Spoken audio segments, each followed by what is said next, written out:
কুরআনে বর্ণিত আসহাবে কাফ বা গুহাবাসীদের কাহিনী পর্ব ০৩। ৫. সাহসের সাথে তাওহীদের বাণী প্রকাশ্যে প্রচার করা জরুরি।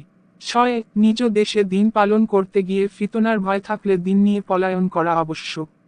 ৭. আসহাবে কাহাফের ঘটনা আল্লাহর বিশেষ একটি বড় নিদর্শন। তবে তার চেয়েও বড় নিদর্শন হচ্ছে আসমান জমিন, চন্দ্র সূর্যের সৃষ্টি এবং দিবা রাত্রির আগমন ও প্রস্থান। ৯. কোন মতবাদ, মাযহাব ও আমল গ্রহণ করার ক্ষেত্রে কারো অন্ধ অনুসরণ না করে দলিল অনুসন্ধান করা জরুরি। ১০. আল্লাহ তাআলা তার বান্দাদের খেদমতের জন্য বড় বড় মাখলুককে বাধ্য করেন।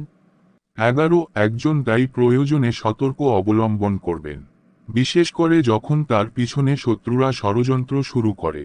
১২. সুখে দুঃখে হালাল রুজি অনুসন্ধান করা জরুরি। ১৩. চিন্তা ও গবেষণা করে কুরআন ও কুরআনে বর্ণিত ঘটনাগুলো অধ্যয়ন করা উচিত। ১৪. বিনা প্রয়োজনে মতভেদ করা অর্থহীন। যেমন গুহাবাসীদের নাম, কুকুরটির নাম ও তার রং সম্পর্কে ঘাটাঘাটি করে কোন লাভ নেই। ১৫. ভবিষ্যতে কোন কাজ করতে ইচ্ছা করলে প্রথমে ইনশা আল্লাহ বলতে হবে।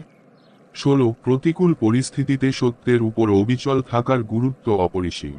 অনলাইন শুরু করার আগে যারা যারা এখনো আমার চ্যানেলটা সাবস্ক্রাইব করেন নাই অবশ্যই আমার চ্যানেলটা সাবস্ক্রাইব করে রাখবেন এবং পাশে থাকা বেল বাটন আউট করে দিবেন। তারপরের লাইন শুরু হচ্ছে।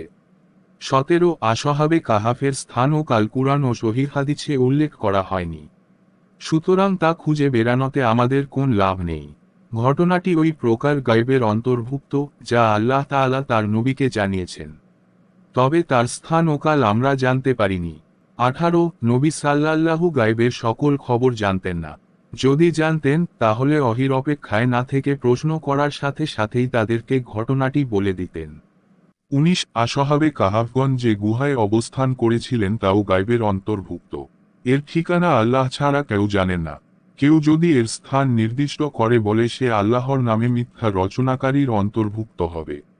২০. কারামতে আউলিয়া সত্য, তাতে বিশ্বাস করা আহলে সুন্নাত ওয়াল জামায়াতের আকীদার অন্তর্ভুক্ত। ২১. তাওহীদ ও শিরকের মধ্যে পার্থক্য করার যোগ্যতা অর্জন করা জরুরি, অন্যথায় তাওহীদের উপর প্রতিষ্ঠিত থাকা সম্ভব নয়। ২২. ৩০৯ বছর পর তাদেরকে জীবিত করা এটাই প্রমাণ করে যে মৃত্যুর পর পুনরুত্থান সত্য, কিয়ামত সত্য। এতে কোন সন্দেহ নেই। ২৩. রূহ এবং দেহ উভয়েরই পুনরুত্থান হবে, কেননা আসহাবে কাহাফগণ এভাবেই জীবিত হয়েছিলেন। ২৪. রক্তের সম্পর্কের চেয়ে ঈমানের সম্পর্ক অধিক মজবুত হওয়া আবশ্যক। ঘটনাজ বর্ণিত যুবকদের মধ্যে রক্তের কোন সম্পর্ক না থাকলেও ঈমান ও তাওহীদের বন্ধনে তারা আবদ্ধ হয়ে একই পথের পথিক হয়ে যান। পরবর্তী পর্ব খুব শিগগিরই আমরা নিয়ে আসব কুরআনে বর্ণিত আসহাবে কাফ বা গুহাবাসীদের কাহিনী পর্ব ০৪।